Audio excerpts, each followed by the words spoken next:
22절 이하 제가 봉독합니다.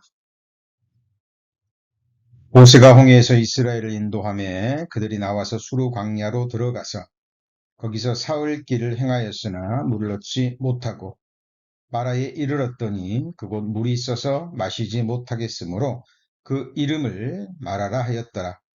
백성이 모세를 대하여 원망하여 가로되 우리가 무엇을 마실까 하매 모세가 여호와께 부르짖었더니 여호와께서 그에게 한 나무를 지시하시니 그가 물에 던짐에 물이 달아졌더라.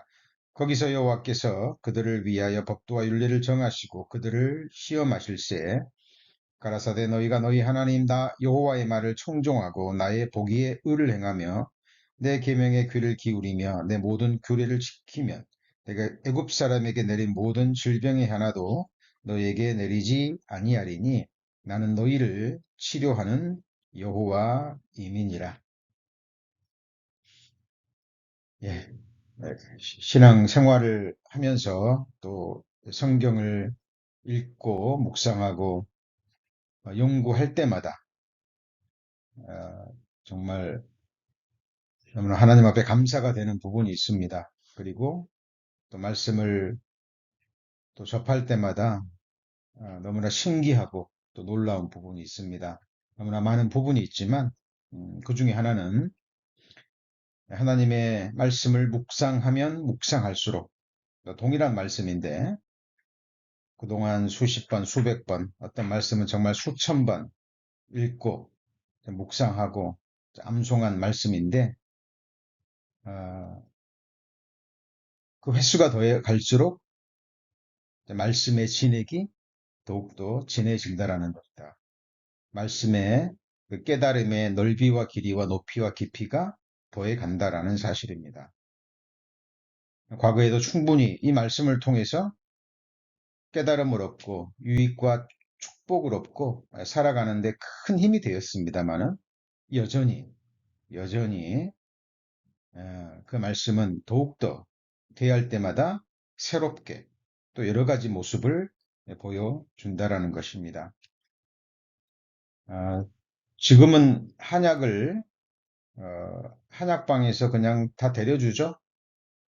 그래서 이렇게 밀봉된 비닐팩에다가 담아주잖아요. 근데 우리 작년에 어르신들은 기억하실 겁니다.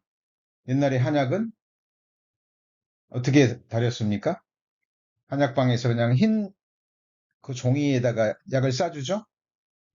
그래서 약탕기에다가 한약을 다립니다. 한 번만 다리나요? 아니죠. 예, 햇볕에 말렸다가 또 다리고. 예, 저희 어머니 같은 경우 보면은요, 하여튼 뭐 여러 번 다린 것 같아요. 여러 번.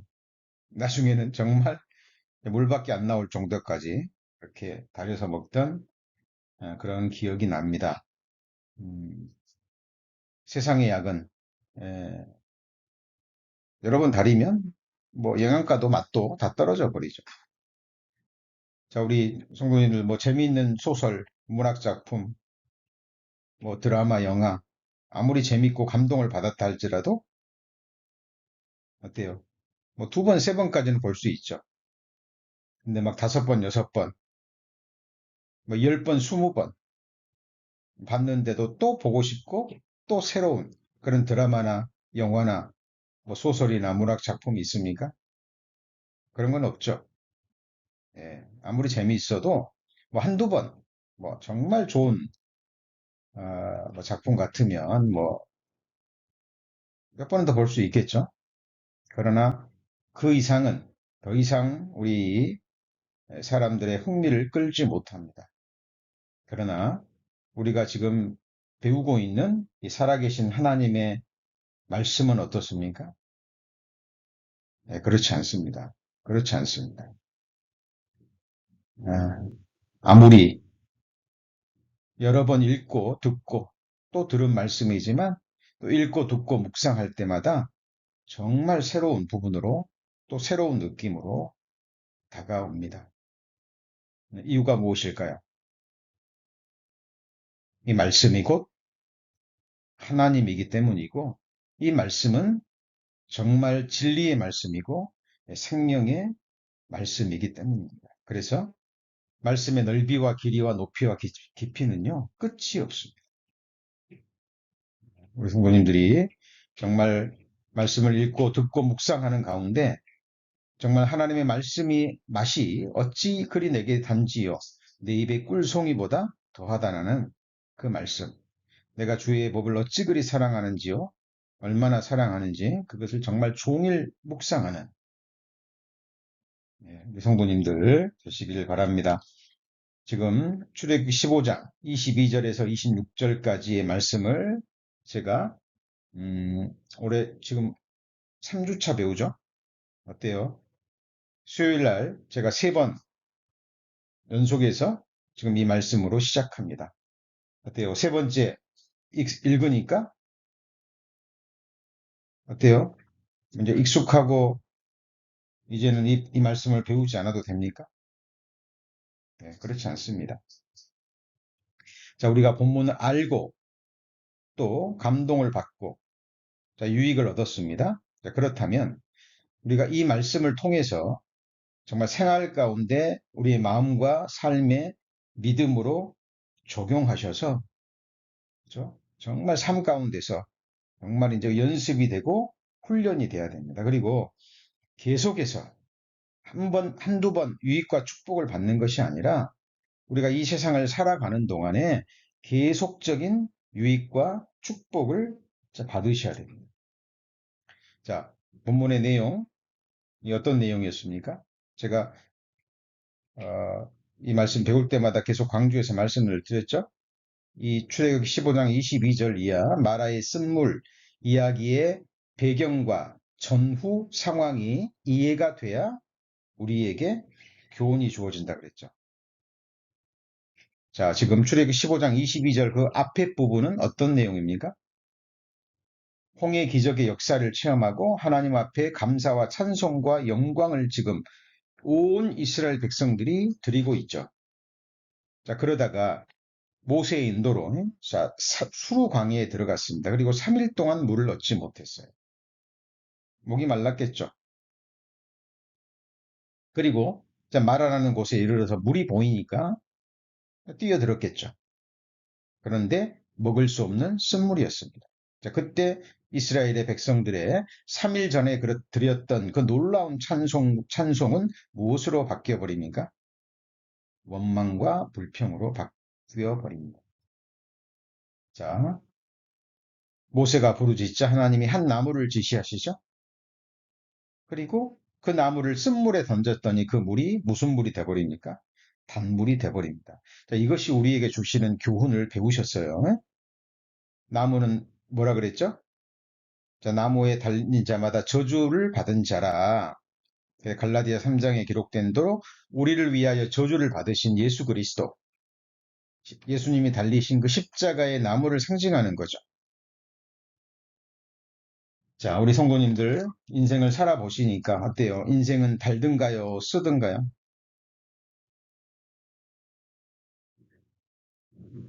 예, 제 경험은 인생은 정말 씁니다. 쓰겁습니다. 예. 구원받은 이후에도 어떻습니까? 뭐 구원받고 나니까 우리에게 소망이 주어졌고, 그죠? 우리에게 인생의 길이 보이고, 우리가 갈 길이 보이고, 그죠? 말씀을 통해서 우리 하나님을, 우리 주님을 믿음과 소망으로 눈으로 바라봅니다. 그러나 실제 우리 육신으로 살아가는 신앙생활은 어떻습니까?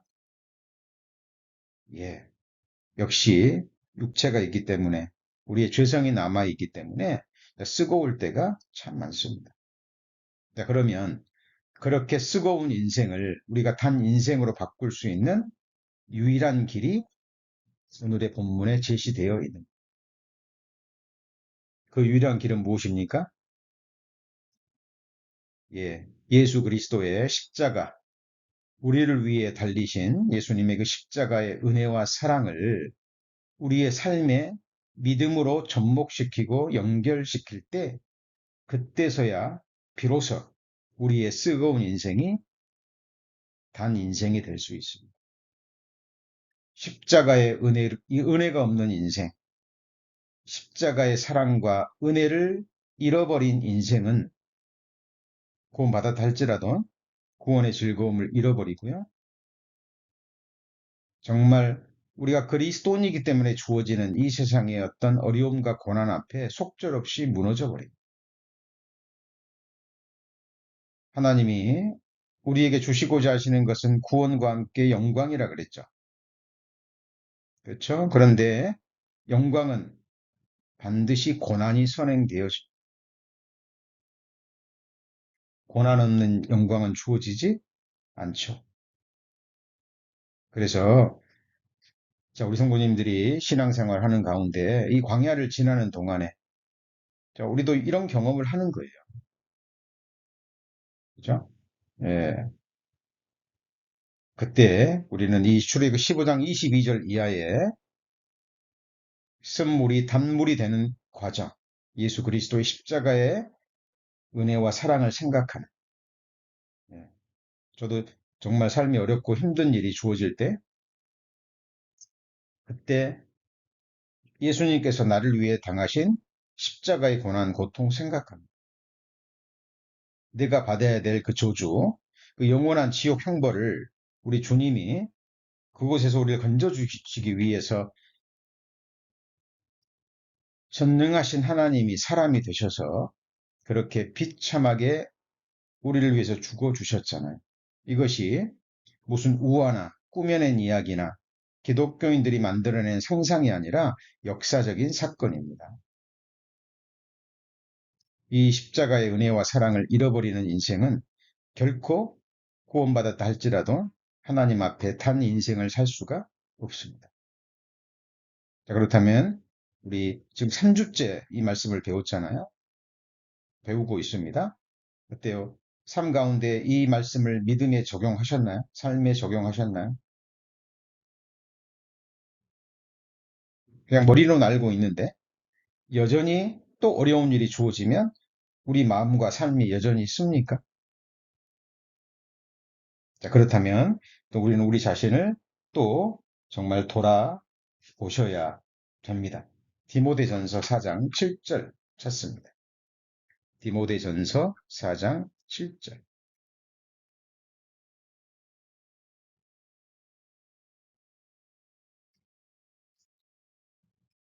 디모데전서 4장 7절입니다. 신약성경 340페이지. 자, 망령되고 허탄한 신화를 버리고 오직 경건에 이르기를 연습하라. 육체의 연습은 약간의 유익이 있으나 경건은 범사에 유익하니 금생과 내생에 약속이 있느니라. 이 말씀은 모르겠습니다. 저도 뭐 수백 번, 수천 번 읽고 묵상하고 또 암송한 말씀입니다. 단상에서도 정말 여러 번 선포됐던 말씀이죠. 너무나 익숙한 말씀이죠. 근데 어때요? 이 경건에 이르는 연습이 우리 삶에 지금 이루어지고 있습니까?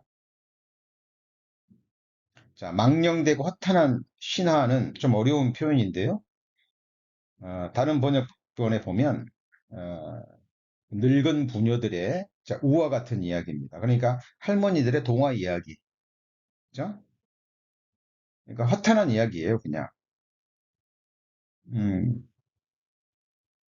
세상 사람들은 그런 이야기에 온통 마음이 뺏겨져 있잖아요. 그죠? 그러나 살아계신 하나님의 말씀은 허탄한 이야기가 아니죠. 이미 하늘에서 이루어졌고 또 반드시 이 땅에 이루어질 말씀이고요.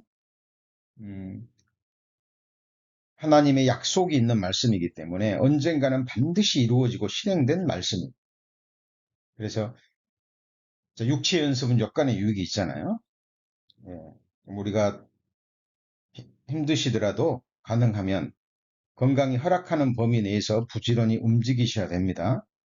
그죠? 음, 힘들다고 어렵다고 움직이지 않으면 몸은 어때요? 굳어버리고 힘들어지게 돼 있어요. 그죠?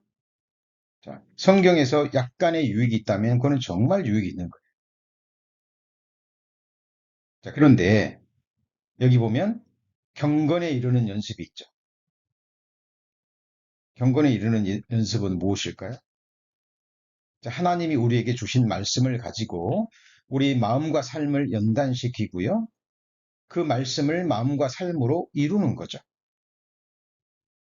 그래서 우리 마라의 쓴물 이야기를 배웠다면, 마라의 쓴물이 단물이 되는 과정을 배웠다면, 우리 성도님들 힘드실 때마다, 어려우실 때마다, 정말 인생의 쓰고움을 느끼실 때마다 바로 이 말씀을 믿음으로 적용하시는 훈련을 하시는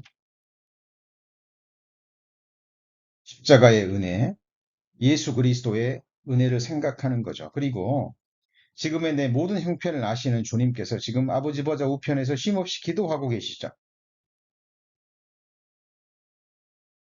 그 하나님 앞에 마음을 통하시고 그 하나님만을 의지하시고 지금 내가 겪고 있는 이 어려움에는 반드시 하나님의 선하신 뜻이 있다라는 것, 이유가 있다라는 것을 믿고 우리가 기록된 대로 환난 중에 참으며 그랬잖아요.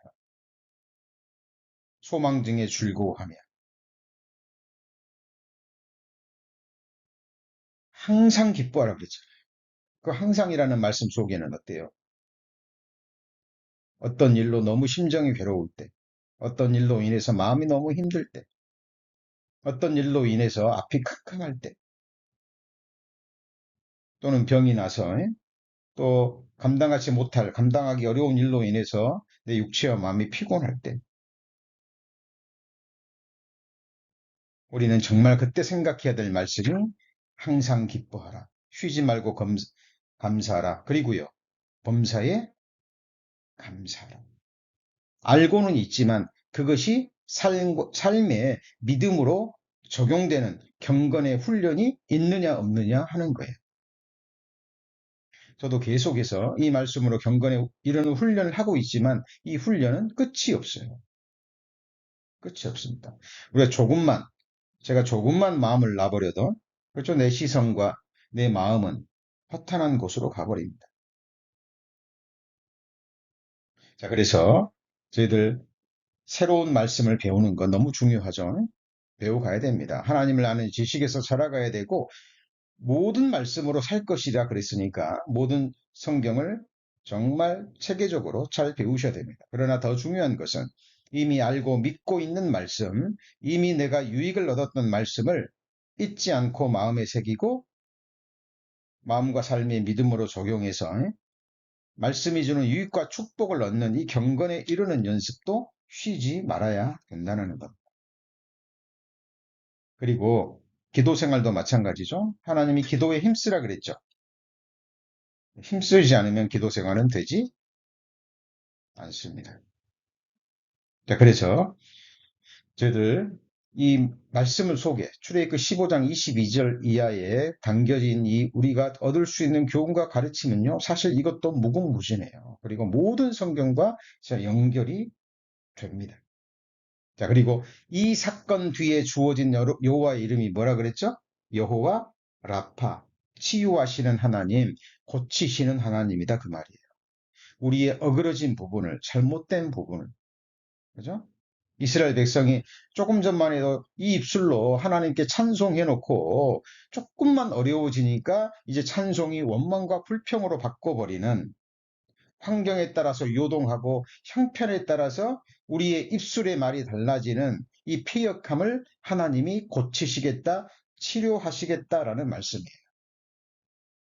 이 배경을 이해하지 못하면 제가 지난주에도 말씀드렸듯이 사람들이 그냥 지식적으로 질병 치유하시는 하나님, 뭐 감기 걸렸을 때, 뭐 병 걸렸을 때, 중한 병에 걸렸을 때, 뭐 여호와의 라파 이름 부르면서 기도하면 들어주시겠지. 우상단지.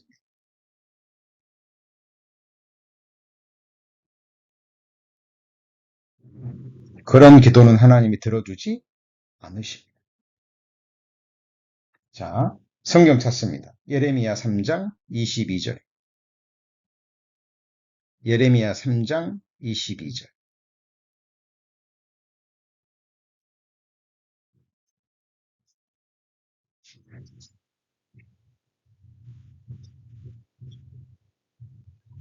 자, 예레미야 3장 22절. 자, 배역한 자식들아 돌아오라. 예레미야 3장 22절은 1055페이지죠. 1055페이지. 예레미야 3장 22절. 배역한 자식들아 돌아오라. 내가 너희의 배역함을 고치리라 그랬죠. 자, 뭘 고친다고요? 너희들의 배역함. 자, 배역함이라는 의미도 같은 내용이죠. 자, 이 배역함은 하나님을 믿지 못하는 데서 시작되죠. 하나님을 의지하지 못하는 데서 시작됩니다. 조금만 좋은 일 있으면 막 찬송하고 뭐 하나님께 모든 것을 다 드릴 것처럼, 그러다가도 조금만 어려운 일이 있으면은 바로 하나님께 등을 돌리고 하나님 원망하고 하는, 요동하는, 정함이 없는 우리의 마음을 하나님은 고치시길 원합니다. 자, 마음에 있는 것이 입술로 나오죠. 그렇죠? 자, 이 말씀과 연결이 되는 부분이 있습니다. 자, 예레미야 3장 22절과 연관되는 말씀이 이사야 57장에 나오죠. 이사야 57장.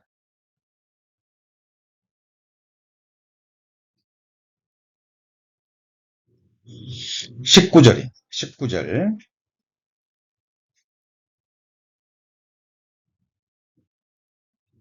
이사야 57장 19절. 예레미야 3장 22절과 이사야 57장 19절은 연결되는 말씀입니다. 꼭 기억하셨다가 좀 묵상하시고 또 암송하시면 좋겠습니다. 이사야 57장 19절에 자, 입술의 열매를 짓는 나 여호와가 말하노라. 먼데 있는 자에게든지 가까운 데 있는 자들에게 평강이 있을지어다. 평강이 있을지어다. 같이 읽습니다. 내가 그를 고치리라 하셨느니라 그랬죠. 자, 입술의 열매를 짓는 나 여호와 그랬죠. 입술의 열매가 무엇입니까? 우리 과거에도 많이 배웠는데 이게 바로 하나님 기뻐하시는 감사의 제사. 우리 성도님들 입에서 나오는 믿음의 고백, 감사의 제사. 믿기 때문에, 하나님을 의지하기 때문에, 하나님을 알기 때문에 나오는 우리의 하나님이 기뻐 받으시는 입술의 말이 있어요. 다윗이 그렇게 기도하죠. 내 마음의 묵상과 입술의 말이 주의 앞에 연락되기를 원하나이다 그랬죠. 우리 성도님들이 하나님 앞에 막 큰 일을 행해가지고, 그죠? 사람들이 보기에도 막 놀랄 만한 일을 행해가지고 하나님을 기쁘시게 하려고 생각하지 마세요.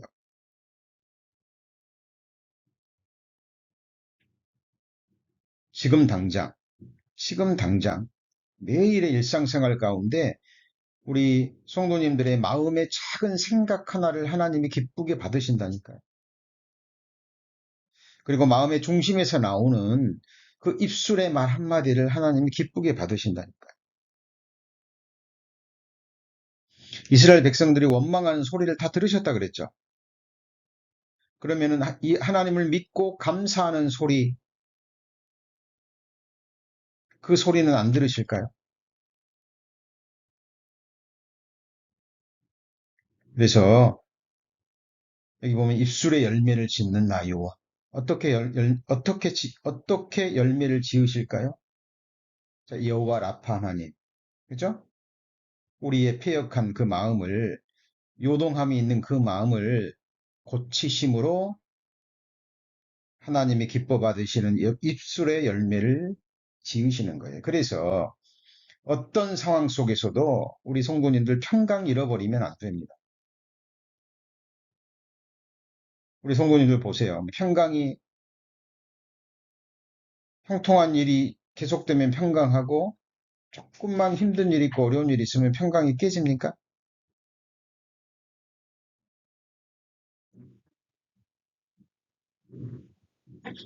자, 20절입니다. 자, 19장 57장 20절에 보시면 오직 악인은 능히 뭐하지 못합니까? 안정치 못하고 그 물이 진흙과 더러운 것을 늘 솟쳐내는 뭐와 같아요? 요동하는 바다와 같으니라.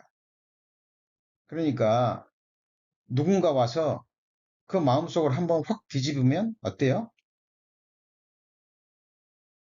누구의 말 한마디에, 누구의 행동 하나에 그냥 마음이 솟구쳐지는 거예요.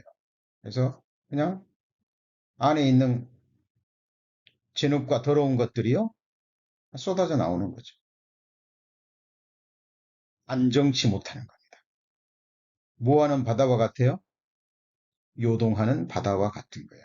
하나님은 우리의 이 마음을 뭐 하시길 원하세요? 고치시기를 원하십니다. 환경을 보지 않고 그 환경을 허락하시고 그 환경 뒤에 계시는 우리의 영원한 목자 되시는 주님만을 바라볼 때 우리는 요동하지 않을 수 있어요. 배를 타고 가던 예수님과 함께 배를 타고 가던 제자들 모습 기억나십니까?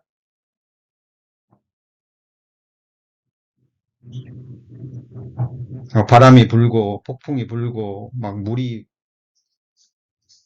배 위로 올라오니까 제자들이 어떻게 막 무서워하죠?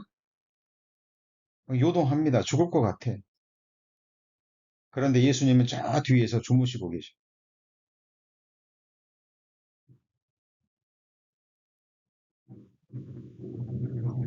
우리가 죽게 되었는데 돌아보지 아니하나이까 뭐 하는 거죠? 원망하는 거죠. 불평하는 거예요. 아니, 지금 우리는 지금 죽게 생겼는데 물이 들어오고 지금 배가 뒤집어질 것 같은데 예수님은 뒤에서 주무시고 계십니까? 예수님의 말 한마디에 폭풍이 잠잠하고 바다가 잠잠해지니까 그들이 뭐라고 얘기합니까? 저가 뉘기시기에. 그러니까 그때까지만 해도 제자들은 뒤에 계신 예수님이 누구신지 몰랐죠? 몰랐습니다. 여러분, 우리의 인생은 또 우리의 가정은 우리의 교회는 이 광야라는 이 세상이라는 거친 바다에 항해하는 조각배와 같아요. 그런데 이 세상 사람들과 다른 점이 있다면 그 조각배에 누가 타고 계시나요? 그 조각배에 천지를 지으신 말씀 한마디로 우주 만물을 지으시고 말씀으로 이 우주 만물을 붙들고 계시는 전능자 되시는 예수님께서 그 조각배 안에 안식하고 계십니다.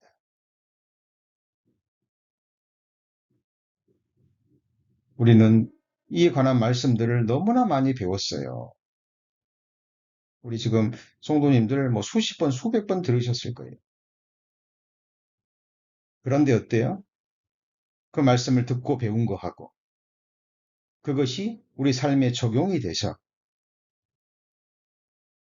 말씀의 유익과 축복을 느끼고 정말 그 이 말씀이 우리 성도님들에게 힘과 능력이 되냐 하는 말.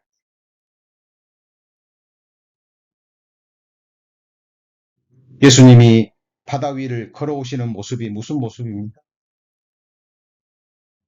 예수님이 내가 세상을 이기었노라 그랬죠.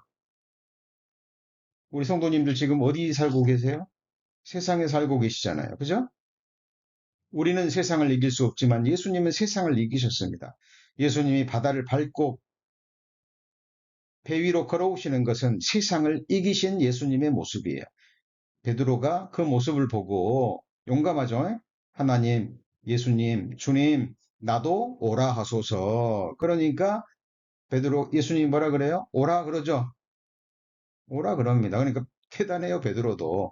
그냥 배에서 뛰어내립니다.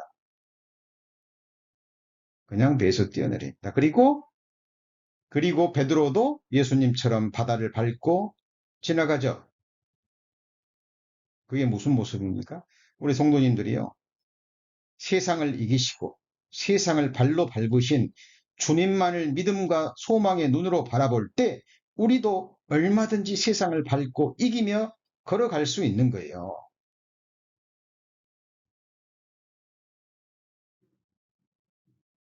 그런데 걸어가고 있는 동안에 바람이 휙 불어버립니다.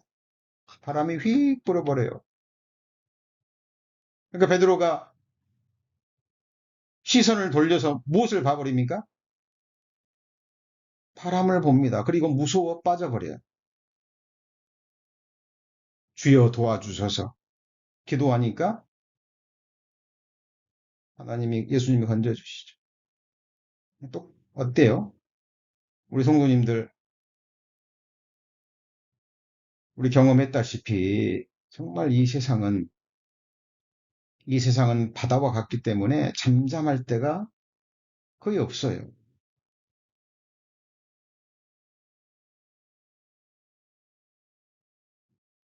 자, 제가 지금 말씀드린 이러저러한 성경에 나와 있는 그런 말씀들은요, 우리 성도님들 수십 번, 수백 번 들으셨을 거예요. 근데 그것이 삶으로 적용이 되고 있냐 하는 거죠.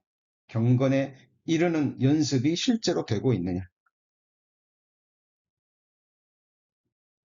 그래서 계속 우리는 새로운 말씀을 배우는 것도 계속 해야 되지만 이미 배워온 말씀들이 우리 삶에 적용이 되는 부분은 정말 우리 성도님들 정신 차리시고 좀 주의 깊게 내가 정말 안다고 하는 그 말씀일수록 더욱더 주의 깊게 묵상하시고 또 묵상하시고 하는 가운데 말씀의 진액을 실제로 받으셔서 유익을 얻으셔야 돼요.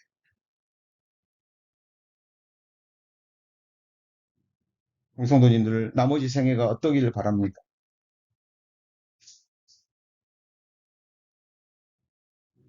어때요? 20절과 21절처럼 되기를 바라세요? 구원 받으셨어도 우리가 말씀에 침잠하지 않고 주님만을 바라보지 않고 허탄한 것을 바라보면 허탄한 것에 소망을 두고 허탄한 것을 두려워하게 되면 이렇게 된다. 제가 수십 번 말씀에도 또 아침 묵상 말씀에도 정말 많이 보내드렸습니다. 두려움을 이기는 유일한 방법이 뭐라고요? 허탄한 두려움을 이기는 유일한 방법이 뭐라고요? 하나님만을 두려워하는 것. 하나님만을 두려워.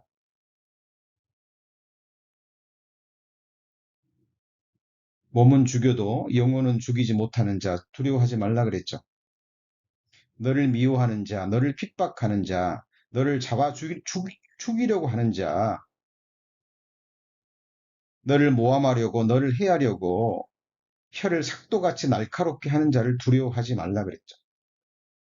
그들은 하루살이 같다 그랬죠. 그들은 호흡이 코에 있기 때문에 당일에 죽으면 흙으로 돌아갈 허탄한 인생들에 불과합니다.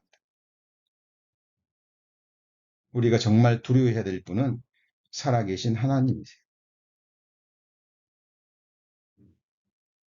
하나님 우리 성도님들 몸 한번 딱 쳐버리며 그 자리에서 누워버립니다. 재물 한번 딱 쳐버리면 한순간에 우리는 거렁뱅이가 될 수 있죠. 지금 소중하게 여기시는 것들 하나님이 다 주신 겁니다. 하나님이 취하시면 어느 누구도 말 못해요. 왜요? 다 누가 주셨어요? 하나님이 주신 것. 제가 지난번에도 말씀드렸죠. 우리는 주님만을 바라봐야지. 이것저것 비교하고 대조하고 과거를 돌아보고 옆을 돌아보고 외모를 보고 외형을 보고 하지도 못할 큰 일만을 생각하고 허탄한 것을 자랑하려고 그 모든 것을 하나님이 고치시기를 원합니다. 그래서 정말 어떤 상황에서든지 하나님 앞에 감사의 제사, 찬미의 말이 나오고 하나님만을 믿고 의지하는 믿음의 고백이 나오기까지 하나님은 우리의 마음과 우리의 삶을 연단하실 겁니다. 그리고 어떤 상황에서든지 평강을 잃지 않는, 뭘 잃지 않는요? 평강을 잃지 않는. 하나님은 다윗을 그렇게 연단시키셨죠? 그렇죠? 어때요? 우리 성도님들 성도님들을 잡아 죽이기 위해서 군대가 일어나요, 지금.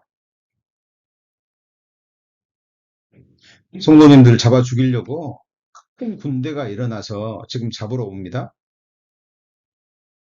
그때 두렵지 아니하고 안연히 처할 수 있습니까?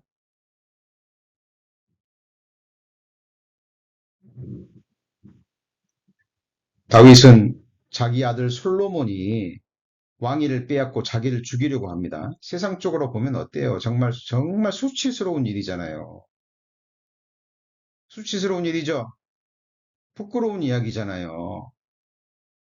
아, 세상에 다윗이 정말 낳았고 사랑했고 했던 그 솔로몬 자기 아들이 그 대적도 아니고 자기 속에서 낳은 자기 아들이 자기를 배반하고 그죠? 대낮에 백성들이 보는 앞에서 자기들의 후처를 겁탈하고 왕궁에서 지금 쫓겨나서 광야에 거하고 언제 죽을지 모르는 풍전등화 같은 그 자기의 목숨을 바라보면서 다윗은 내가 누워 자고 깨었으니 여호와께서 나를 붙드심이로다 그랬잖아요. 어때요? 그 상황 속에서 다윗은 밤에 잠을 못 잤습니까?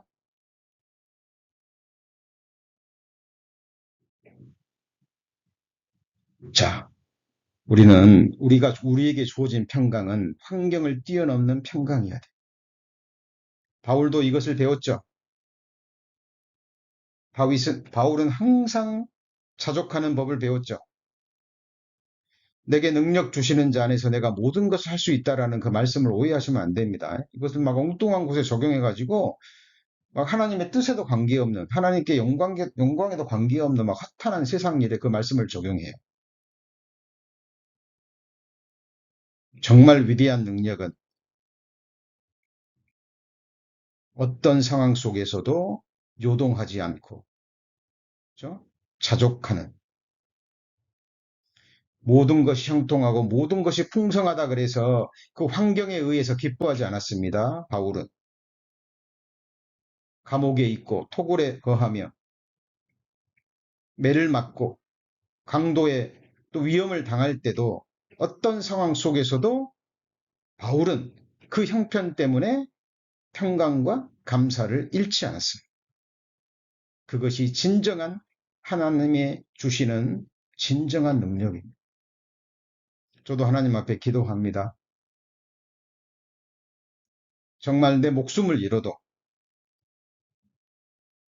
다른 사람이 볼 때 정말 모든 면에서 영육간에 비참한 상황이 된다 할지라도 하나님이 내게 주신 그 십자가의 은혜로 인해서 주어지는 평강과 믿음과 소망만큼은 끝까지 지키고 싶습니다. 물론 하나님이 지켜주시지만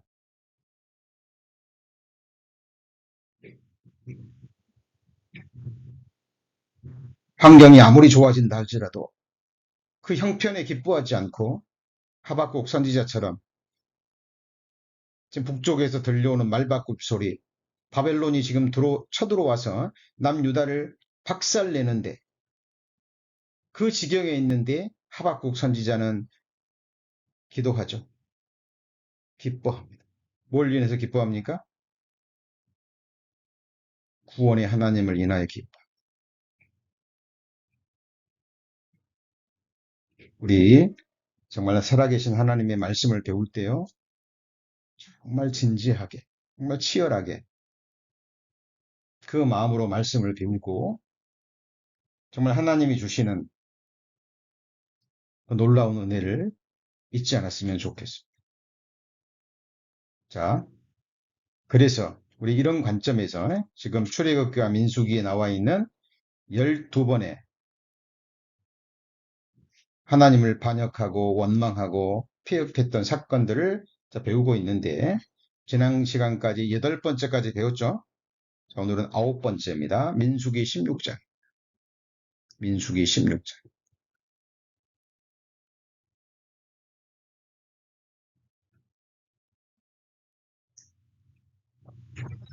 자, 민수기 16장 1절입니다.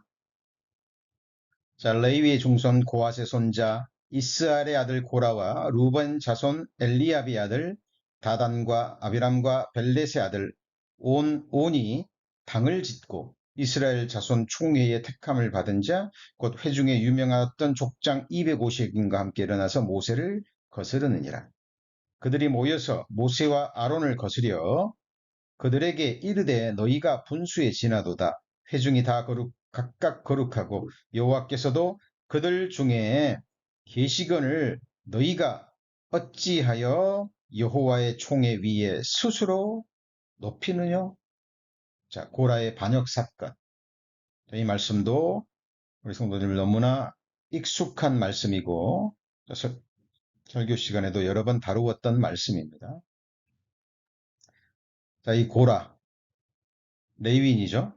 레위인입니다. 제사장에서 성막에서 하나님을 섬길 수 있는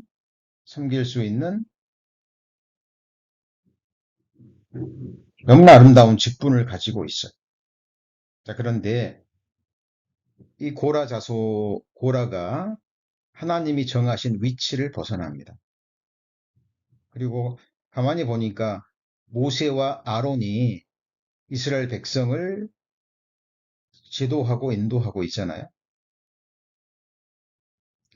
보니까 자기에게도 모세와 아론 못지않은 능력이 있어요. 자기도 하나님을 믿고 하나님을 섬기기를 원하고 모세와 아론처럼 그렇게 큰 일을 할 수 있는 능력이 있다고 생각합니다. 자, 이 고라가 어느 정도의 능력이 있었냐면 거기 보시면 총회 택함을 받은 자 회중에 유명한 어떤 족장 250명의 마음을 앗아버립니다. 그들을 다 설득시켰죠. 모세와 아론을 대적할 수 있는, 그죠? 그러니까 그런 언병과 화술과 세상적인 능력과 지혜가 출중했습니다. 그러나 이 고라는 하나님이 정하신 위치를 벗어납니다. 자기에게 주어진 현재의 자리에 만족하지 못합니다. 현재 주어진 위치에 충성되이 행하지 못해요. 자, 9절입니다. 9절. 이스라엘의 하나님이 이스라엘 회중에서 너희를 구별하여 자기에게 가까이 하사 여호와의 성막에서 봉사하게 하시며 회중 앞에 서서 그들을 대신하여 섬기게 하심이 너희에게 작은 일이겠느냐? 이게 무슨 말이에요? 이게 작게 여겼다는 거죠. 자, 그리고 10절. 하나님이 너와 내 모든 형제 레위 자손으로 너와 함께 가까이 오게 하신 것이 작은 일이 아니언을 너희가 오히려 제사장의 직분을 구하느냐? 이를 위하여 너와 너의 무리가 다 모여서 여호와를 거스리는도다. 아론은 어떠한 사람이간데 너희가 그를 원망하느냐? 자, 고라를 보면 누가 생각납니까? 루시퍼가 생각나지 않으세요? 루시퍼? 자, 유다서 1장 신약성경 민수기 16장은 계속 찾을 거니까요. 유다서 1장 6절.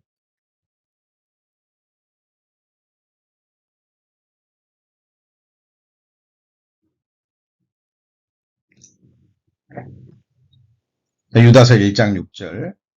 또 자기 지위를 지키지 아니하고 자기 처소를 떠난 천사들을 그랬죠. 천사장의 위치 굉장한 자리잖아요. 하나님의 말씀을 이루고 구원 얻을 후사들을 섬기라고 보낸 우리는 영이라고 그랬습니다. 능력도 지혜도 또 자유의지도 주셨죠. 그러나 루시퍼에게 정하신 위치는 우리는 영입니다.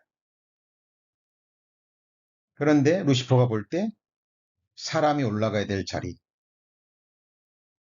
하나님의 형상대로 지음받고 하나님의 사랑과 영광을 위해서 창조된 하나님과 같이 되는 영광스러운 자리를 발견하고 그 자리를 탐내고 그 처소를 떠나버리죠.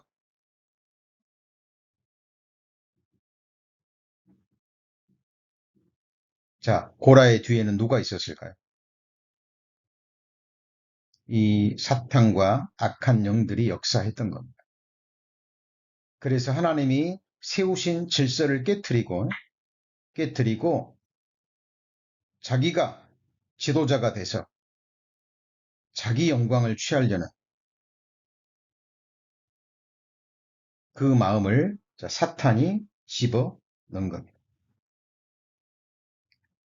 자, 우리가 교회 가운데 신앙생활 하면서요, 정말 하나님이 우리에게 정하신 위치가 있습니다.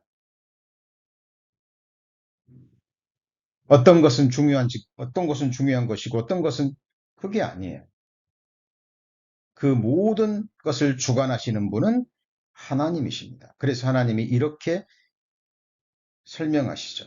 로마서 12장, 로마서 12장, 로마서 12장 4절입니다. 로마서 12장 4절, 로마서 12장 4절입니다. 우리가 한 몸에 많은 지체를 가졌으나 모든 지체가 같은 직분을 가진 것이 아니니 이와 같이 우리 많은 사람이 그리스도 안에서 한 몸이 되어 서로 지체가 되었느니라 그랬죠. 그래서 하나님이 주신 은사와 능력과 지혜가 각각 다르죠. 7절에 보면 섬기는 일이면 섬기는 일로, 가르치는 자면 가르치는 일로, 권위하는 자면 권위하는 일로, 구제하는 자는 성실함으로, 다스리는 자는 부지런함으로, 긍휼을 베푸는 자는 즐거움으로 할 것이니라 라고 말씀하십니다. 이 말씀을 더 구체적으로 표현한 것이 고린도전서 12장이죠. 고린도전서 12장 12절입니다. 고린도전 12장 12절 몸은 하나인데 많은 지체가 있고 몸에 지체가 많으나 한 몸인과 같이 그리스도도 그러하니라. 14절입니다. 몸은 한 지체뿐이요 여럿이니 한 지체뿐 아니요 여럿이니 만일 발이 이르되 나는 손이 아니니 몸에 붙지 아니하다 할지라도 이로 인하여 몸에 붙지 아니한 것이 아니요 또 귀가 이르되 나는 눈이 아니니 몸에 붙지 아니하였다 할지라도 이로 인하여 몸에 붙지 아니한 것이 아니니 만일 온몸이 눈이면 듣는 곳은 어디며 온몸이 듣는 곳이면 냄새 맡는 곳은 어디뇨. 그러나 이제 하나님이 그 원하시는 대로 지체를 각각 몸에 두셨으니 만일 다 한 지체뿐이면 몸은 어디뇨. 이제 지체는 많으나 몸은 하나니라 그랬죠. 지금 뭘 표현하고 있습니까? 주님의 몸된 교회를 표현하고 있는 거예요. 우리 성도님들 한 몸 맞습니까? 그래서 한 지체가 기뻐하면 온몸이 기쁜 거예요. 한 지체가 어떤 일로 힘들어하거나 아파하거나 슬퍼하면 어때요? 온 지체가 동일하게 느껴집니다.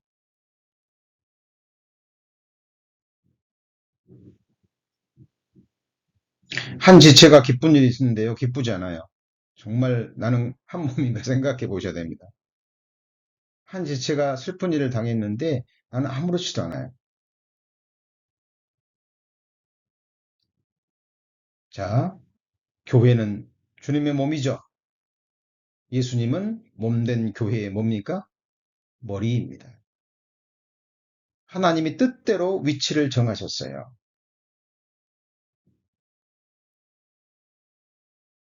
고라가 있어야 될 곳은 제사장의 자리, 지도자의 자리가 아닙니다. 그런데 벗어난 거예요. 벗어난 겁니다. 자, 우리가 민수기 16장, 이 고라의 반역 사건을 통해서 우리가 배울 교훈이 너무나 많이 있습니다. 너무나 많이 있습니다. 그 민수기 16장 다시 넘어갑니다. 민수기 16장.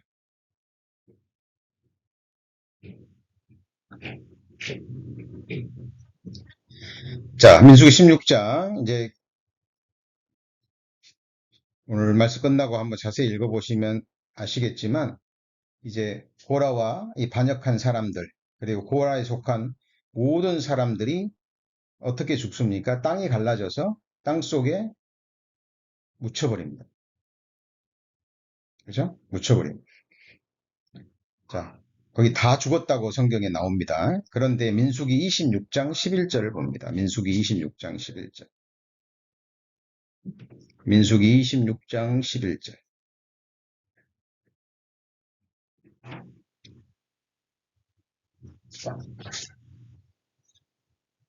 10절부터 볼까요? 민수기 26장 10절.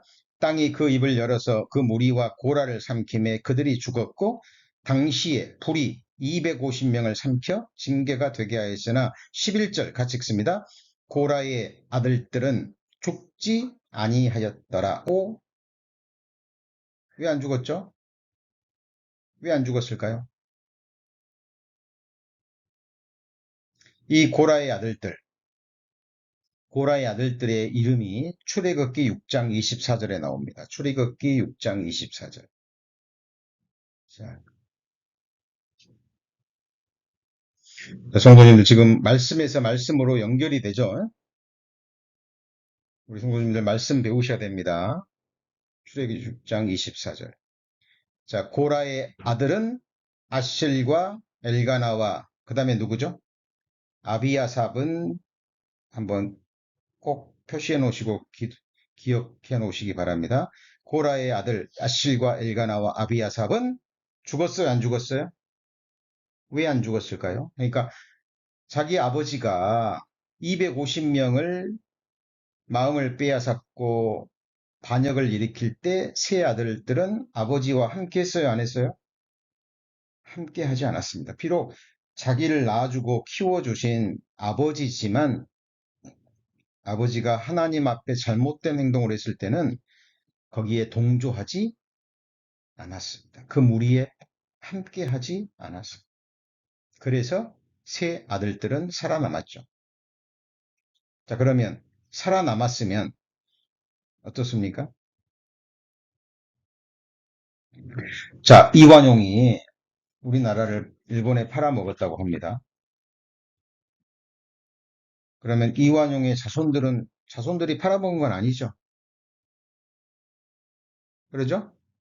근데 이완용의 자손들은 당당하게 내가 이완용의 자손입니다라고 얘기합니까? 할 수만 있다면 숨길 거예요. 그렇죠? 아주 큰 살인죄를 범했습니다. 아버지가. 그 아들들은 살인죄를 범하지 않았어요. 그런데도 세상은 그 아들들을 향해서 살인자의 아들들이라고 하고 손가락질 하겠죠. 나라를 팔아먹은 이완용의 자손들이라고 비방할 겁니다. 자, 세 아들들은 아버지와 함께하지 않았지만 모세와 아론을 대적함으로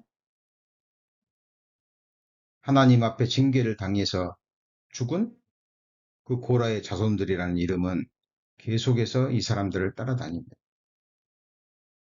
힘들었겠죠? 얼마나 힘들었을까요? 그러나 이 고라의 자손들 중에는 정말 하나님 앞에 교훈을 받고 가르침을 받고 그리고 삶에 적용을 해서 하나님 앞에 인정받는 믿음의 사람들로 성경에 많이 기록되어 있습니다. 자, 대표적인 것만 몇 가지 찾아보죠. 역대상 9장입니다. 역대상 9장.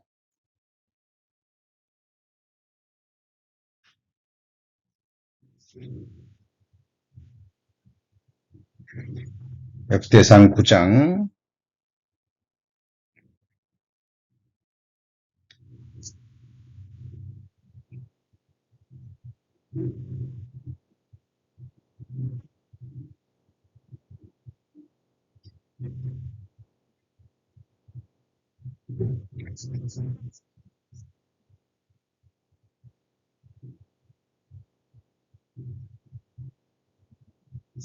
역대상 9장 11절에 보시면 자, 하나님의 전을 맡은 자, 역대상 9장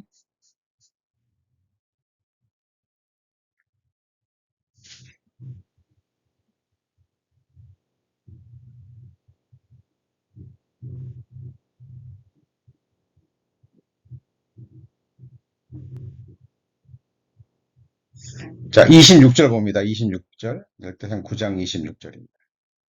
자, 저희는 이는 문지기에 도목된 레위 사람 넷이 기묘한 직분을 맡아 같이 읽습니다. 하나님의 전 모든 방과 곳간을 지켰습니다. 그랬죠. 여기 보면 하나님의 전 모든 방과 곳간을 지키는 문지기죠. 자, 문지기 직분인데 성경은 뭐라고 얘기합니까? 기묘한 직분이라고 그랬죠. 그렇죠? 자, 시편 84편입니다. 시편 84편.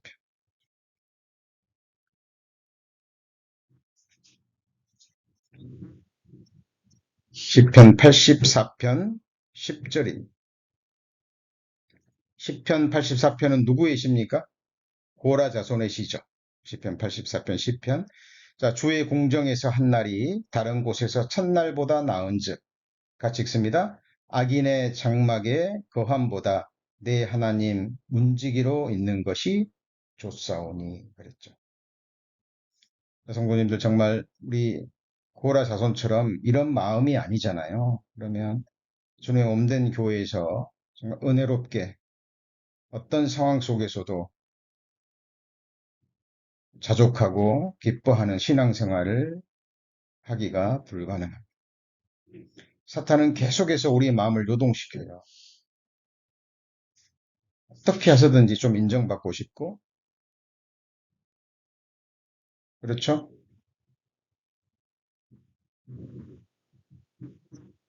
이렇게 비교하게 되고,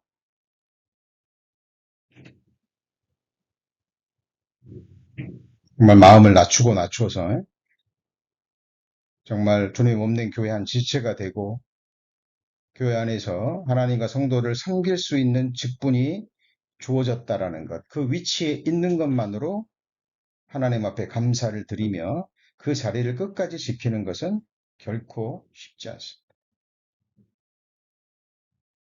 왜냐하면 사탄과 악한 영들이 계속 역사하고 틈만 주어지면 역사를 하고 우리의 삶을 요동시키고 우리의 마음을 요동시켜서 여러 가지 일들을 실제로 행하기 때문에 그렇습니다.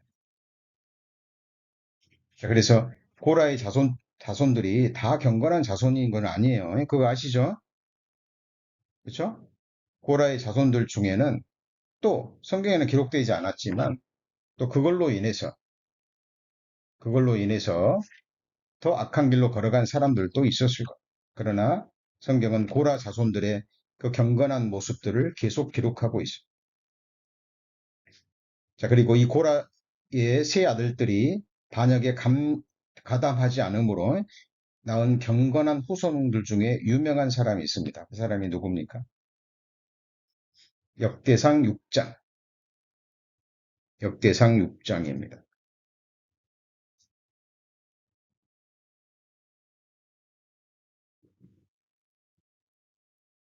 역대상 6장 34절. 역대상 6장 34절. 역대상 6장 34절. 자, 사무엘은 누구의 아들이에요? 엘가나의 아들이요. 엘가나가 누구의 남편입니까? 한나의 남편이죠. 자, 사무엘은 엘가나의 아들입니다. 엘가나는 누구의 아들이에요? 여로함의 아들입니다. 자, 위로 계속 올라가죠? 위로 계속 올라갑니다. 자, 38절. 37절부터 보죠. 스바냐는 다핫의 아들이요. 다핫은 아실의 아들이요. 아실은 누구의 아들이에요? 에비아삽의 아들입니다. 에비아삽, 아까 아비아삽으로 나왔죠? 내가 기억하라 그랬죠? 출애굽기 6장 24절. 그렇죠? 자, 아비아삽입니다. 에비아삽은 누구의 아들이에요? 고라의 아들이요. 고라는 이스라엘의 아들이요. 그러니까 족보를 거슬러 올라가면 사무엘은 누구의 아들이에요? 고라의 후손입니다. 그런데 고라의 세 아들들이 그 반역에 참여하지 않고 하나님 앞에 순전한 믿음을 지킴으로 해서 사무엘 같은 위대한 선지자가 그 후손 중에 나옵니다.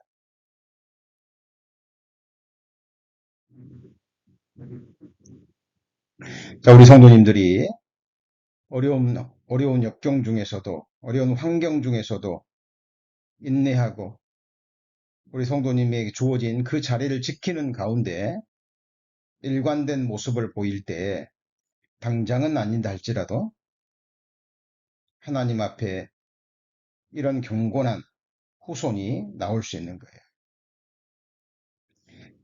자, 저희들 지금 출애굽기 15장 여호와 라파라는 이 하나님의 거룩한 이름을 우리가 계속 배워가고 있습니다.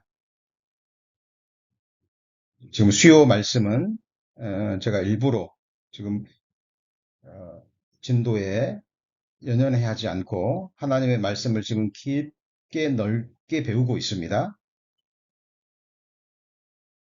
수박 겉핥기식이 아니라 말씀 속에 들어있는 깊은 지금 진리의 내용들을 좀 폭넓게 지금 배워가고 있습니다. 우리 성도님들 너무나 중요한 본문이에요. 출애굽기 15장 22절 이하의 그 말씀, 우리에게 주어진 여호와 라파의 이름을 더 깊이 묵상하시고 그리고 오늘 배웠던 내용들 말씀들 다시 한번 또 준비하시고 묵상하시고요. 정말 경건의 훈련을 통해서 이 말씀이 주는 유익과 축복을 계속해서 누리는 성도님들 되시기 바랍니다. 자, 미처 배우지 못한 말씀 또 다음 주 이어서 계속해서 배우시겠습니다. 기도하시겠습니다. 하나님 감사합니다. 저희들 하나님의 거룩한 이름들을 배워가고 있습니다. 출애굽기 15장 22절 이하의 말씀으로 오늘 3주째 또 말씀을 배웠습니다. 하나님 결코 주신 말씀들 잊지 않기를 원합니다. 우리 마음에 깊이 새겨주셔서 또 성령 하나님께서 생각나게 하셔서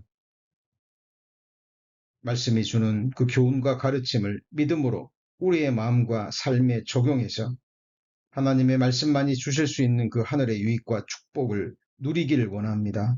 말씀의 진액을 받기를 원합니다.